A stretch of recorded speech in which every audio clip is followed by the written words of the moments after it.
So this problem asks us which of the following will most likely increase the rate of the reaction represented above. The first is decreasing the temperature.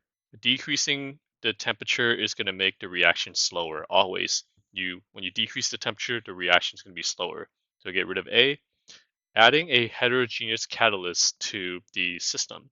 So heterogeneous just means that it's going to be a different state, not that it matters. A catalyst will always speed up the reaction by lowering the activation energy. So that's going to lower the activation energy of this reaction, and then it's going to speed up the reaction. So the answer will be B. Let's just talk about why C and D are incorrect. So C, increasing the volume of the reaction vessel using a piston. If you increase the volume of the container, then you're going to get fewer collisions. So let's say we have three molecules and three molecules. The molecules are going to be colliding less frequently when the container is bigger, and fewer collisions means that the reaction is going to be slower. So get rid of C, and then lastly, removing some H2 from the reaction system.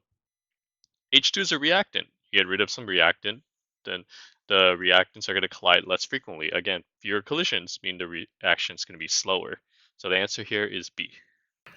If you want to learn how to ace chemistry, if you want to learn what's the best way to study for this class, if you want to learn some neat tricks and tips to take into your exam and do better on them, then you should head over to my website and get this free guide, 12 Secrets to Acing Chemistry. You can head over to www.conquerchemistry.com/chemsecrets.